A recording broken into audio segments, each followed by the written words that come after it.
은퇴 후 새벽에 일어나 청소를 시작한 자신을 상상해 본 적 있으신가요? 평생 연구소에서 실험복을 입고 정밀한 데이터를 다루던 손이 이제는 걸레와 빗자루를 잡고 있습니다. 어떤 사람은 그렇게까지 해야 하나 말하지만 어떤 사람은 오히려 그 일을 통해 다시 살아있다고 느낍니다. 오늘은 퇴직 후 새벽 청소 일을 시작한 전직 60대 연구원의 이야기를 통해 은퇴 이후의 적응이란 무엇인지 함께 들여다보겠습니다. 그의 이름은 박정호 64세입니다.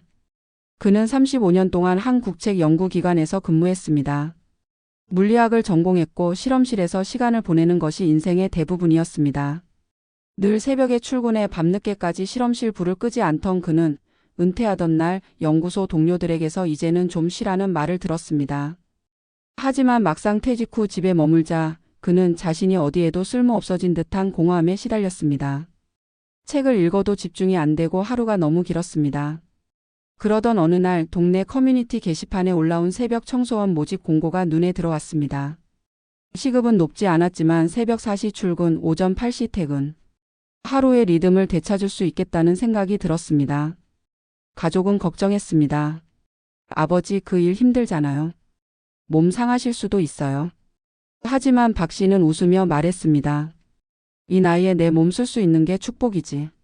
난 실험실에서도 늘 새벽에 시작했어. 다를 게 뭐가 있겠니? 그렇게 그는 다시 새벽을 맞이하게 됐습니다. 손에는 빗자루 대신 대걸레가, 실험복 대신 형광조끼가 들렸습니다. 처음엔 지나가는 사람들의 시선이 신경 쓰였습니다.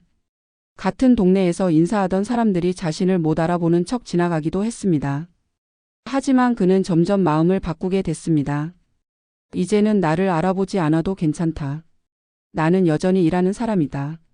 그렇게 스스로의 자존심을 지키기 위해서라도 그는 하루도 거르지 않았습니다. 그의 하루는 새벽 3시 반에 시작됩니다. 간단히 죽 한 그릇을 먹고 4시쯤 청소장에 도착합니다. 팀원은 대부분 70대 여성들입니다. 그들과 나란히 마대자루를 끌며 골목길을 돌고 길가 쓰레기를 정리합니다. 연구소에서 함께하던 동료들은 이제 회의실과 논문 속에 있지만 박 씨는 새벽 하늘 아래에서 새로운 동료들과 함께 하루를 엽니다. 과학의 세계는 정답이 있었지만 이 일에는 정답이 없어요. 깨끗해졌다는 느낌, 그게 전부죠. 하지만 그 과정이 늘 아름답지만은 않았습니다. 첫 달엔 무릎이 퉁퉁 부었습니다. 빗자루질을 오래 하다 보니 어깨가 결리고 허리가 뻐근했습니다. 이 일은 생각보다 고되었고 단순 노동 속에서도 그는 자주 자신을 되물었습니다. 내가 왜 이걸 하고 있지? 그러나 동시에 그는 깨달았습니다. 그 질문 속에 답이 있다는 것을. 그가 청소를 하는 이유는 돈 때문만이 아니었습니다. 연구실을 떠나고 난 뒤 잃어버렸던 하루의 의미를 다시 붙잡기 위해서였습니다. 그는 이렇게 말했습니다. 퇴직 후에 가장 힘든 건 시간의 무게입니다. 아무도 나를 찾지 않는 시간, 나를 필요로 하지 않는 공간. 그게 사람을 무너뜨려요. 청소 일은 육체적으로는 힘들지만 마음은 오히려 편해요. 내가 아침을 열고 있다는 사실이 나를 살아있게 하거든요. 이 이야기는 한 개인의 단순한 생계 이야기가 아닙니다. 우리 사회의 많은 은퇴자들이 겪는 심리적 공백의 이야기이기도 합니다. 퇴직금과 연금이 있어도 나의 역할을 잊는 순간 삶은 흔들립니다. 누군가는 여행으로, 누군가는 봉사로, 또 누군가는 일로 그 공백을 메우려 합니다. 중요한 건 무엇이든 움직임을 멈추지 않는다는 것입니다. 전문가들은 말합니다. 은퇴 후의 첫 1년은 재적응의 골든타임이라고. 이 시기에 스스로 리듬을 만들지 못하면 우울과 무기력에 빠질 가능성이 높다고 합니다. 그래서 박 씨처럼 새벽 청소를 선택한 사람들은 단순히 돈을 벌기보다 삶의 구조를 회복한 사람들입니다. 실제로 그는 1년이 지난 지금도 같은 일을 하고 있습니다. 몸은 고되지만 마음은 평안하다.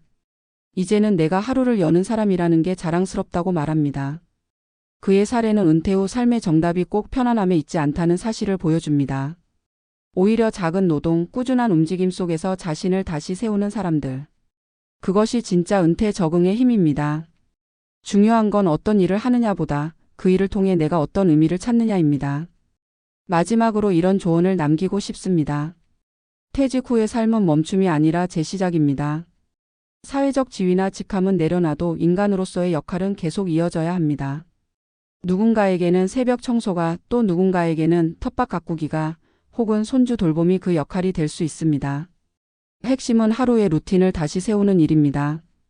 일정한 시간에 일어나고 몸을 움직이고 누군가와 교류하며 나를 다시 사회와 연결된 존재로 만드는 것. 박정호 씨의 하루는 그 증거입니다. 그는 이제 실험 대신 거리의 먼지를 닦지만 여전히 탐구자입니다.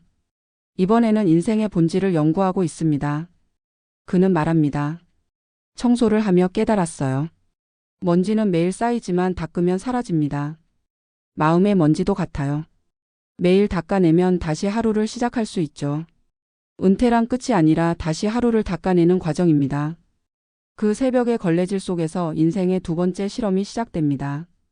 퇴직 후 새벽 청소를 시작한 60대 연구원의 이야기는 단순한 직업 전환이 아니라 은퇴 이후 인간이 다시 자신을 찾아가는 과정에 대한 깊은 통찰을 던진다. 우리는 흔히 은퇴라는 단어를 끝으로 받아들인다. 일이 끝나고 사회에서의 역할이 사라지며 그 이유는 휴식과 여유의 시간으로만 그려진다. 그러나 실제로 은퇴는 그렇게 단순하지 않다. 평생의 직업과 사회적 지위를 내려놓는 일은 단순히 회사 문을 나서는 것이 아니라 자기 존재의 일부를 떼어내는 일에 가깝다. 그리고 그 공백은 생각보다 크고 무겁다. 많은 이들이 은퇴 후 며칠은 여행을 다니고 책을 읽고 친구를 만나며 즐거움을 느낀다. 하지만 시간이 지나면 곧 공허함이 찾아온다. 해야 할 일이 없고 자신을 필요로 하는 곳이 사라졌다는 감각이 서서히 마음을 잠식한다. 돈보다 무서운 건 그 쓸모없음의 감정이다. 박정호 씨가 새벽 청소 일을 택한 건 생계 때문만은 아니었다. 오히려 그가 진짜로 갈망한 건 하루를 살아가는 감각이었다.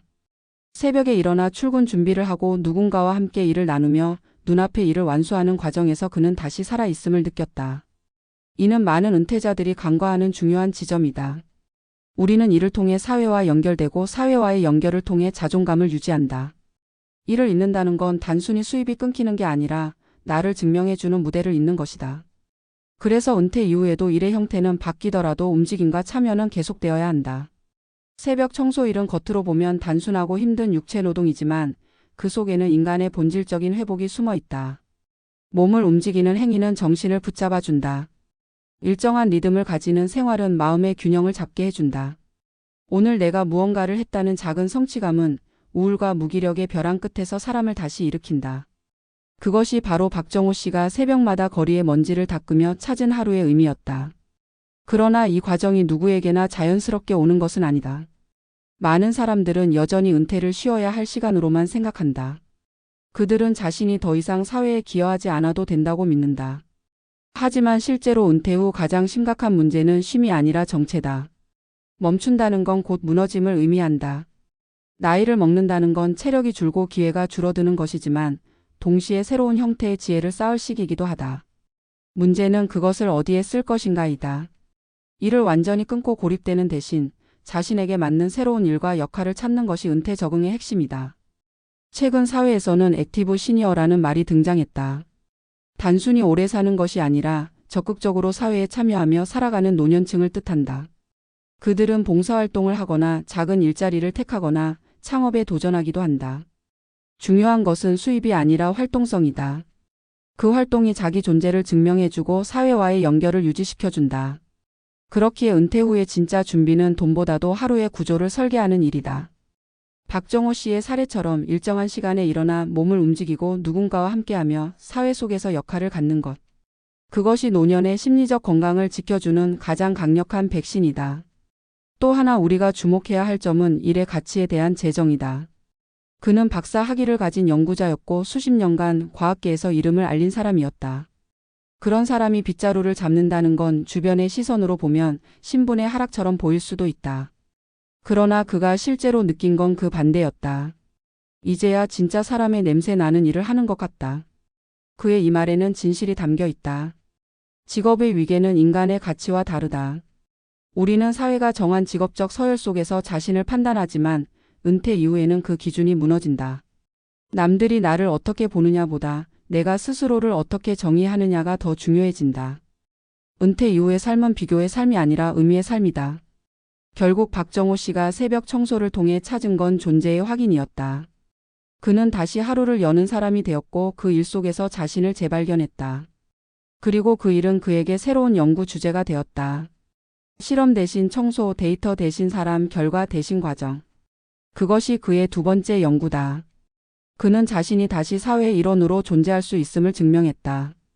이제 이야기는 한 개인의 경험을 넘어 우리 모두의 숙제를 비춘다. 퇴직을 앞둔 사람이라면 혹은 이미 은퇴한 사람이라면 스스로에게 물어야 한다. 나는 내일 아침 왜 일어날 것인가? 내 하루를 움직이게 하는 힘은 무엇인가? 그것이 없다면 돈이 아무리 많아도 삶은 비어버린다. 반대로 작고 단순한 일이라도 그 일 속에서 의미를 느낀다면 그 삶은 단단해진다. 은퇴 후의 삶은 정답이 있는 방정식이 아니다. 각자 자신만의 해답을 찾아가야 한다. 다만 분명한 건 움직이는 사람은 무너지지 않는다는 것이다. 이 글의 결론은 간단하다. 은퇴란 단절이 아니라 변형이다. 일의 형태가 바뀔 뿐 삶은 계속된다. 우리가 은퇴 후 다시 일어나야 하는 이유는 돈 때문이 아니라 인간으로서의 존엄을 지키기 위해서다. 새벽을 맞는 일, 길을 닦는 일, 누군가에게 미소를 건네는 일. 그것이 비록 작은 움직임일지라도 그 안에는 다시 시작하는 용기가 있다. 그리고 그 용기가 바로 노년의 진짜 힘이다. 결국 박정호 씨의 삶이 말해주는 교훈은 하나다. 은퇴는 끝이 아니라 또 다른 연구의 시작이라는 것. 인생의 후반전은 무엇을 더 가지느냐보다 어떻게 살아가느냐로 결정된다. 매일 새벽 거리를 닦으며 그는 그 해답을 찾았다. 먼지는 매일 쌓이지만 닦으면 사라진다. 우리 마음의 먼지도 같다. 닦는 걸 멈추지 않는 한 우리는 언제든 다시 빛날 수 있다.